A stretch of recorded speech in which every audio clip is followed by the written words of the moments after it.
Hello, everyone. Welcome to the Armenian Music Project. I'm excited to welcome Vahe Tilbian. Welcome to the Music Project. How's it going? Thank you very much. It's going well. How are you guys? Thank you for having me on your show. Thank you. We're good, and everything happening around the world with COVID-19. How's everything in Ethiopia and Africa in general? You live there, so want to hear your thoughts on that. Things just started the numbers just started climbing in Ethiopia, in Addis Ababa, especially right now, because it may have something to do with the weather. I have no clue because our rainy season just started. So, or it just, the way things work biologically, let's say, yeah. We're seeing higher numbers now of infections and, of course, sadly, of deaths as well. No. But just at this point, going a little stir crazy, like back in late February, early March, when things were happening up in Europe. It was a bit tense here as well, and so like everything kind of slowed down. Especially for us musicians, our music venues closed down, the bars and lounges and clubs and stuff closed down. This is where we perform. And then now, like months later, we haven't really had a 100% lockdown, but we've done a lot of social distancing stuff. Schools are closed. A lot of people who can work from home are working from home. Mm-hmm. But yeah, in general, like music-wise, there isn't much happening except for those who can go to studio and record and stuff. They're doing that. Yeah. And the rest of us are just kind of singing at home or in the shower. And but you did come out with something today. I think I was looking at your Instagram account, and there's a new song that you just released, right, with some friends or some other musicians.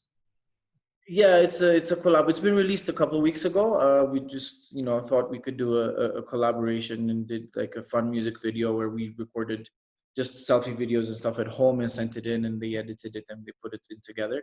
Uh-huh. It was just something a little feel good, kind of, very hopeful. It's in Amharic, so it's just we figured we need to do something for the people to kind of keep the spirits up.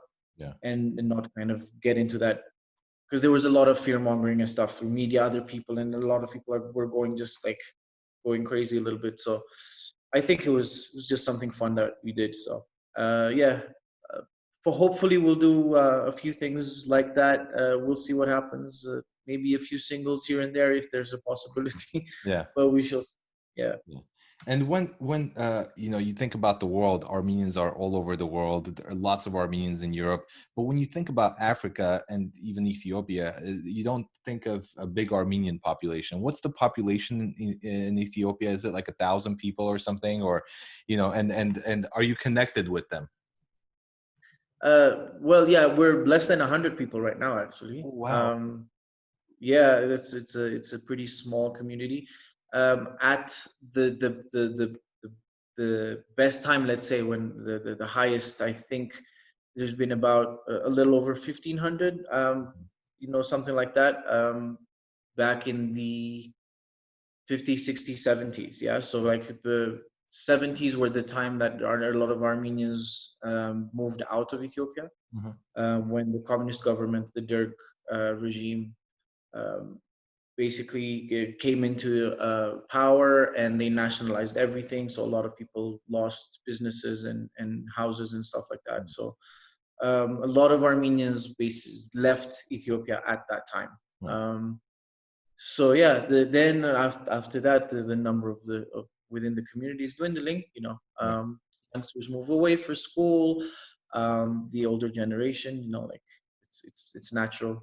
Humans come in and then we pass. So that's just what's been happening. But within Africa, I think the highest number of Armenians has always been Egypt, and currently is Cairo as well. But there's a growing community and a thriving one down in South Africa, I believe. So, and new diaspora, so like new Armenians moving in, basically like as we say in Armenian, ներքախտություններ, Yeah, like the Armenians are forming a diaspora again, let's say, yeah. So, but under different circumstances, of yeah, course. yeah.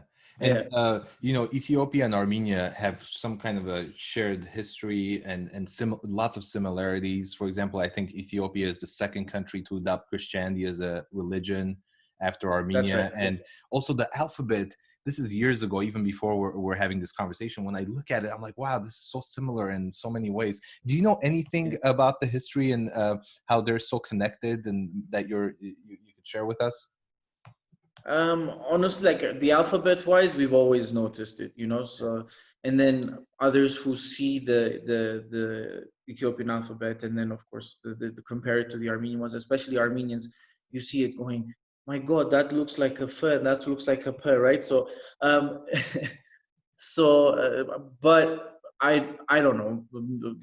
I don't really have any sort of information Huh. how it happened.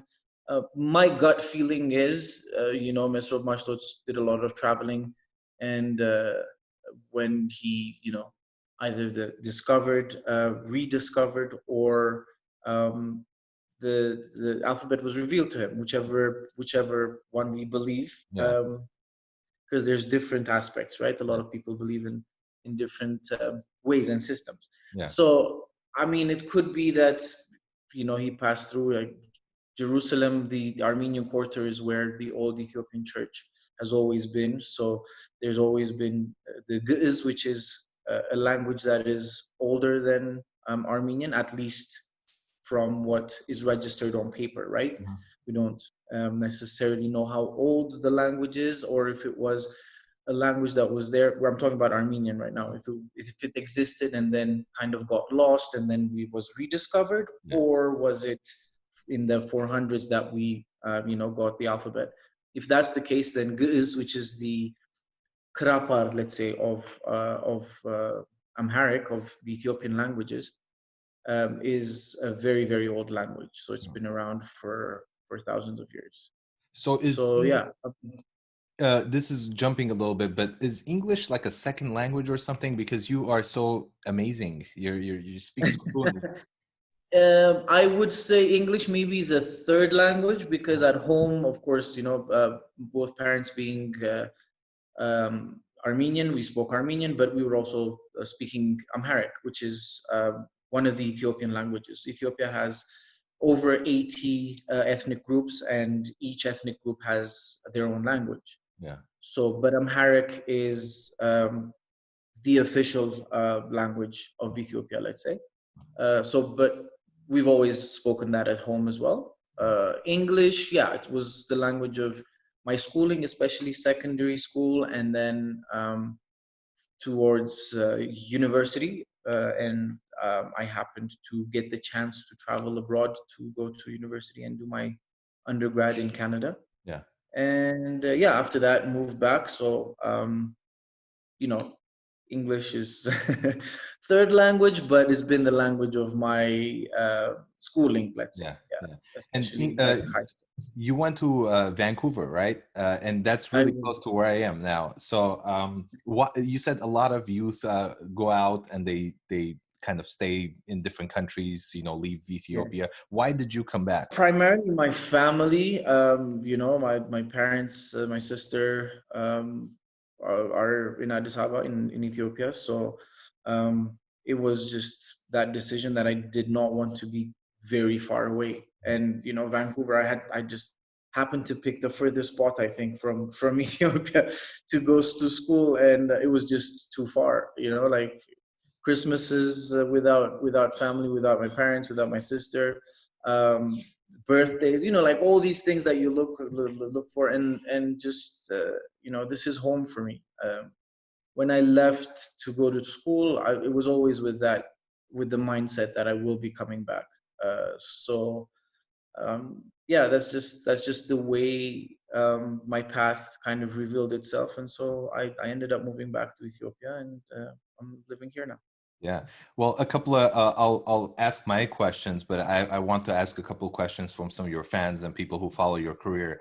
So the Oh, okay. first one says it says, what made you get into singing, and if you were not singing, what do you think you'd be doing now? Oh, it's a tough question. So what made me get into singing is easy to answer. It's because I'm that's the happiest that I feel like I discovered my passion. So without that, I just don't know how else I would express myself, right? Mhm. So I think I found that way where that what can I say? It's just beyond words. It's beyond um, speaking. It's beyond um, anything else. I just was the most comfortable expressing myself through music, and because I had also done dance for many years. In While I was going to university, I was also a competitive Latin American ballroom dancer. Wow. So it was very important for like music has always been very, very, very important to me. Ever since I was young, I was playing the piano, singing in choirs in church at the Armenian school till sixth grade, and then after that, joining a choir here in town. So it was just like something that just kept me going. And so that's very simple. If I was not doing music, what would I be doing? Again, very good question, but I don't know. my my my degree is in, let's say, general science degree. I have a bachelor of science. Specifically, it's a mouthful, but it's a general biology degree, but specialization in life sciences and earth and ocean sciences. So um, stuff to do with generally biology. Mhm. So I was always passionate about that in high school as well. Um, the plan was basically to go to med school, Mhm. but that kind of dropped out of my hand. My mind, maybe second year of college, I was just like, yeah, probably not for me. But I kind of went through and finished my degree, just and then just happenstance, moving back to Ethiopia and teaching dance, and then from teaching dance going into music, just singing. It's just been a pretty cool journey. Okay, well, another one from a fan. It says, what's your favorite Ethiopian dish? Okay. My favorite Ethiopian dish would be, it's called shuro. Okay. Shuro is basically a stewy kind of dish that you prepare from the powder of chickpeas and all sorts of spices and all sorts of herbs and stuff. And it's absolutely amazing. And my mouth is watering while I'm speaking about it right Wow. Okay. That's amazing. All right. Well, let's go back a couple more questions from me. When I think of a big project, the one that you participated with other Armenian artists, and you all represented Armenia at the Eurovision, how far in advance did that project come about? Because I'm thinking it's a couple of years at least, but was it, or was it much quicker turnaround? Everything happened super fast. So I got a message through Facebook, Mhm. um, basically about, when was it? Maybe like September, October-ish, something like that, Of 2014. and of 2014. Uh-huh. Yeah. So from that, I had to send in some videos of me singing, so I did that, and then by late December, they had said that they would reply whether it was happening or not. That didn't happen, so we went through New Year's, and then there was obviously like Armenian and Ethiopian Christmas is in the first week of January, so that passed. Um, so then I was not sure what was happening. I hadn't heard anything, so um, then I think it was about second or third week of January when I got the message back that said I will be one of the six artists. Uh-huh. And at that time, I did not know who the other artists were. So I was just given like, yeah, you will be one of the people, and we're forming a group of 6 singers to represent Armenia. So that was amazing. Uh-huh. And then within a month, we were all in Armenia. In February, we were all there. We recorded the song. We did the music video. Then late April, we went back. Mid-April, I should say. Mid-April, we were back in Armenia. Costuming, rehearsing, choreography, all sorts of different things. It was really an amazing time. And then in May, we went to Vienna. We were in Austria, and we performed. Wow, that's So it amazing. was just like, yeah, it was a few months of like go, go, go, and it was amazing. And our team was, team leaders, and the guys over there, the guys and girls, let's say, in Armenia were amazing. Uh-huh. So yeah, we did our thing, and then we came home. Yeah. And was the Eurovision the first reason, the reason why you went to Armenia, or did you go to Armenia when you were young or before the Eurovision thing happened? First time I went to Armenia was 2005. I'd just finished school, and was still, like still not working and stuff. So I had the time. So I went just to visit. My aunt and my cousin were already there. So they said, why don't you come? You don't have school, you're not working right now, so you have the time. So why don't you come over? So I did that. I was there for 2 weeks, and again, beautiful. In 2007, we went back again for the Ethiopian-Armenian reunion. They had organized a reunion. So Ethiopian-Armenians from all over the world met up in Yerevan. That's awesome. And so that was the second time I had gone. And then for many years, I just did not manage to go. It was always busy with something, either work, or you're kind of saving money. How being a musician is.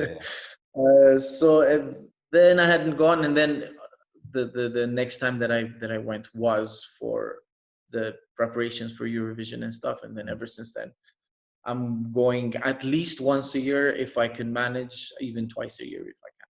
Yeah, that's awesome. Hey, two actually related. So 2 more fan questions. Who did you hang out with most during Eurovision from your group of 6? In the beginning, it was the 3 of us who were there. So Mary Jean and Stephanie and myself were in Armenia ahead a couple of days, a few days, like maybe 2 or 3 days before Yesai and Tamar arrived. So we were hanging out, the 3 of us, quite a bit. Then the rest of the time, it was just, either we were all together. I related a lot more with Tamar, because I was also a huge fan. Like I knew Tamar Kaprielian before the Eurovision stuff happened. We actually were we were in the same category for the an award that there was. It was best English song by an Armenian artist or something like that for the it was an online radio award thing. So I was happily surprised that I got. This is a few years before, so I'm just like, this is great. So yeah, it was within the group. It was basically, in the beginning it was Stephanie and MJ, and then of course we met Inga in Armenia as well. But she was, the first time around when we went, she was quite sick, so she was trying to kind of not get us sick. It was during flu season right now. I mean, we're talking about coronavirus as well, but it was flu season in February when we went to Armenia. So we were trying to record the song without kind of having all these vocal issues that so like Inga was trying to kind of, Yeah. stay away from the rest of us so we don't catch the flu. But then we all kind of, once we went back to Armenia and we were all living in Zargatsor, because the rest of all the hotels were booked in Yerevan, because it was the 100th year of the Armenian genocide commemoration, right? So there was no hotels available, so we were basically, we went to Dalgatsor for about 3 weeks. We were there, so we were all hanging out together, Wow. eating, partying. This fan is asking a tough question, and I'm gonna ask you anyway. It says, if did you enjoy the song, or do you think it should have been a different song? I really liked the song. I think it put us as a song with 6 different people with 6 different backgrounds, let's say. Yeah. I think it put each of our personalities and each of our abilities into one composition. And I think that was really well thought out and really hit the mark. As far as, was it a song for Eurovision? That could be debatable. It depends. Like Eurovision has been, people have presented, opera arias, let's say. Others have performed ballads, power ballads. Others have performed total pop songs. A lot of people think it's just, a pop song kind of competition. In general, I think we can say, yeah, it is, but others have presented many different kinds of let's say singing styles and genres. Even in our year, the guys from Italy, they were opera singers, obviously, right? So and they were what, third? So you can't really say, was it the style was different? Was it? I think it was just well presented in the sense that our stories were amazing, as in, the diaspora all kind of getting together as a group. And it's so funny that there was, going back now, and like when Facebook has the memories thing, it shows you. And I had kind of made a little comment, I think in 2012 or 2013 or something like that. I had written a status message that said, or maybe next year we should represent. I think I had said Sophie Mekhian and myself should represent Armenia. Like one artist from Armenia and one artist from the diaspora, just to kind of bring the Spurk and Hayastan together. So. Eventually, I kind of found that, and I had sent it to our group members as well. I was like, guys, this actually happened. But yeah, it was an amazing thing that finally we got that together, and we got Armenia represented by both the Spurk and Mother Armenia. So. As far as song styles, it's just like music is art in general is subjective, right? So some people will like it and some people won't, and that's the beauty of music is we leave it up to you to like it or to not. And at the end of the day, but the only thing that we cannot do and should not do is disrespect it. Yeah, true. That's, this is somebody's work. This is somebody's thought process. You can't really say, you can have an opinion about it, of course, but just not disrespect it. Yeah, exactly. Since you mentioned Sophie Mekhian, I want to ask maybe an Ethiopian artist that you would love to collaborate, or a band that you have not collaborated with that you would love to collaborate with, and the same question with an Armenian artist or an Armenian band that you would love to collaborate with that you haven't yet. Ooh, that's that's a tough one right now. Ethiopian, I've always wanted to collaborate with Zaritu Kabeda, and I managed to do that. Yeah, I've been working with her for the last 9 years, so that's kind of like a check thing. But currently, there are who I mean, one of my favorite artists in Ethiopia is Mahmoud Ahmed, and it's his version of the Tizita that I have kind of remade into a rock version of the Tizita.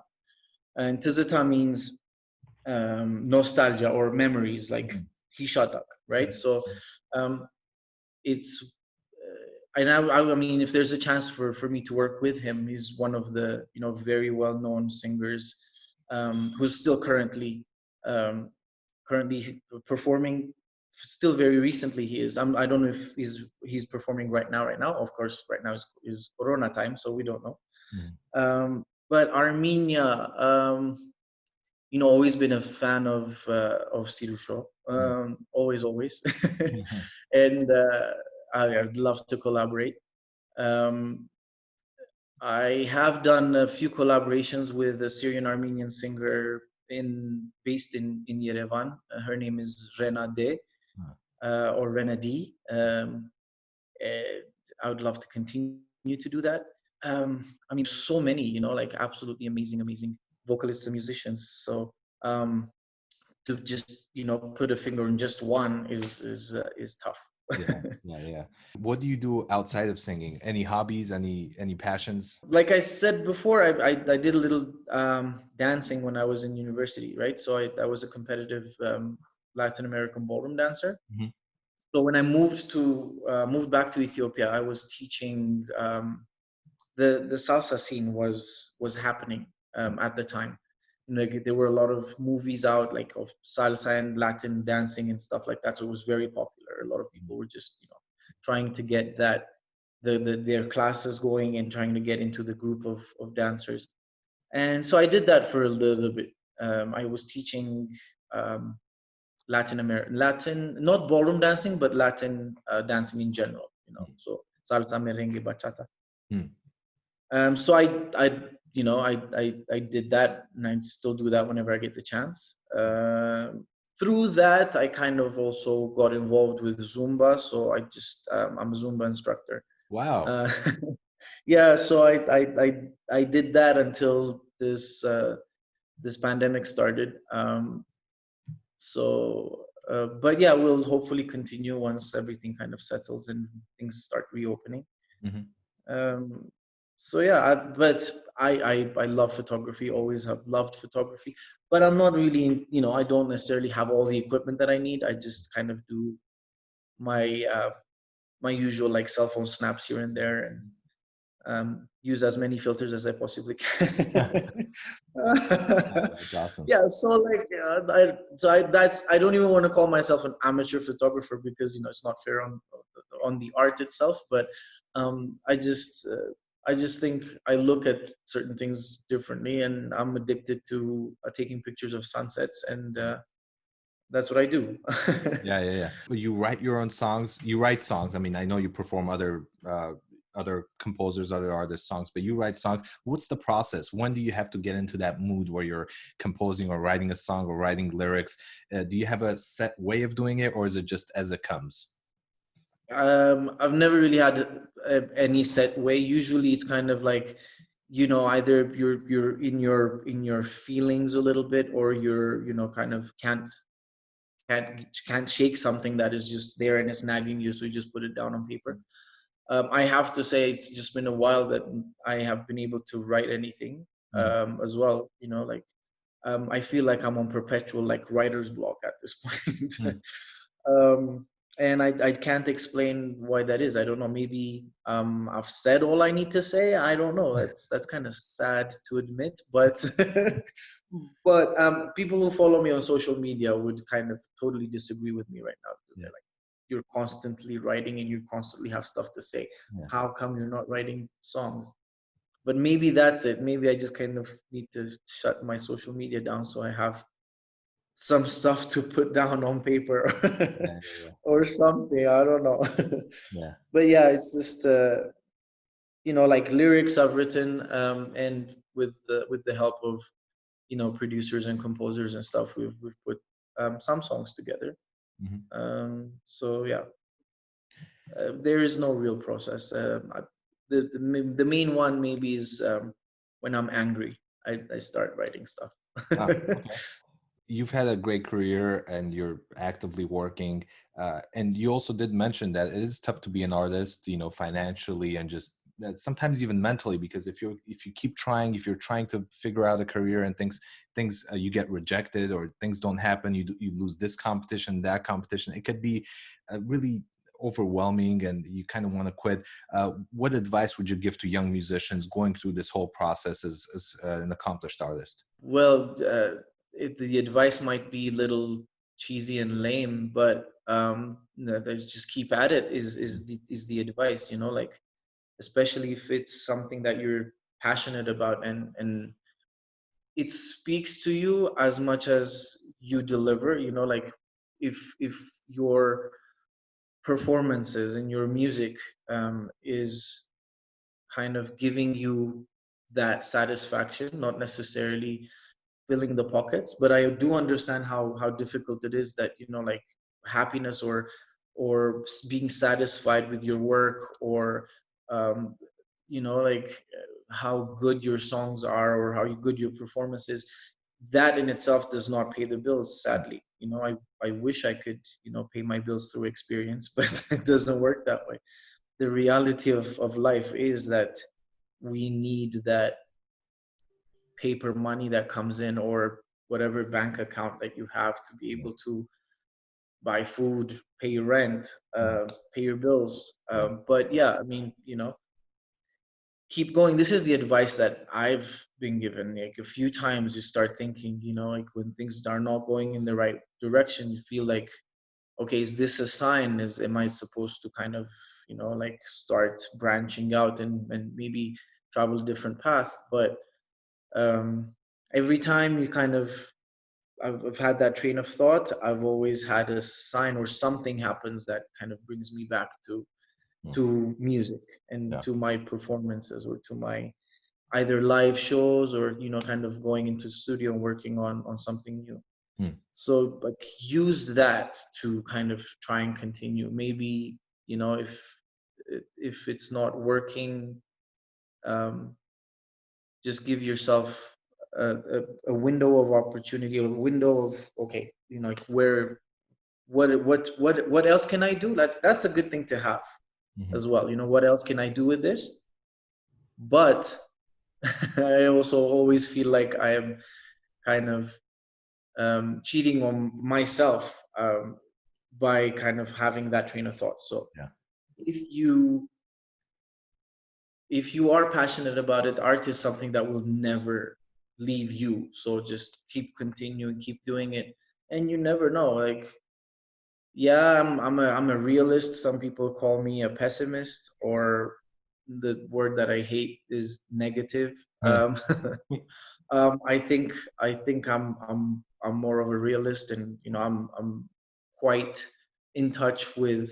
I'm grounded like that. That's how I feel. I don't know, other people see me differently, but I also can't deny the fact that, you know, like sometimes it works and sometimes it doesn't. Yeah. I mean, we can't lie, you know. There's this thing that I call it the American Idol syndrome, you know, Mm. where you go and audition for something and the judges ask you, also, you know, who has said that you're, you know, you're good enough, go and audition. Mm. And some people say, oh, my mom or my parents or my family, right?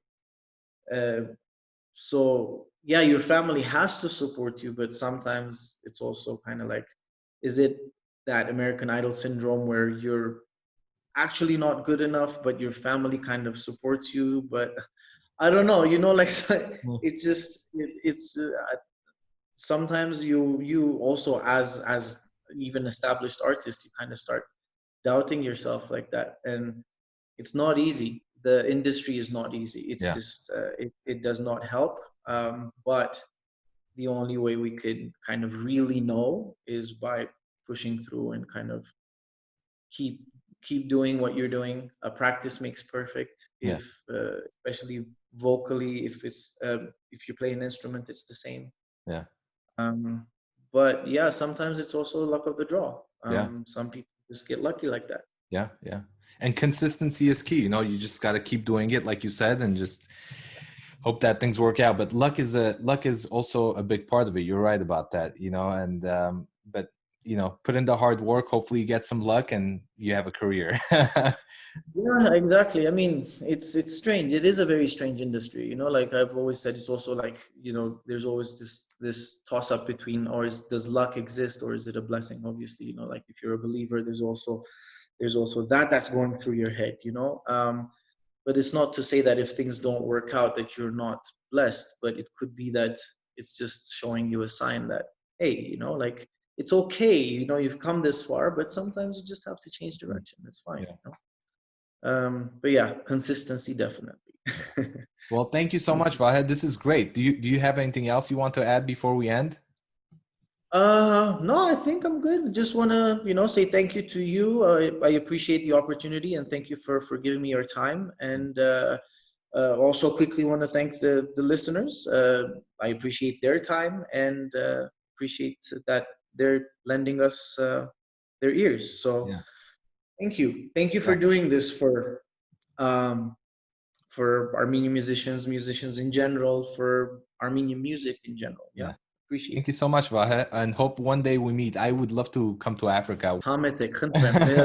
It's, it's here, we're here. So definitely, anytime you're planning on visiting, let us know. Will do. Thank you. Have a good Okay. day. Take care. And you, take care.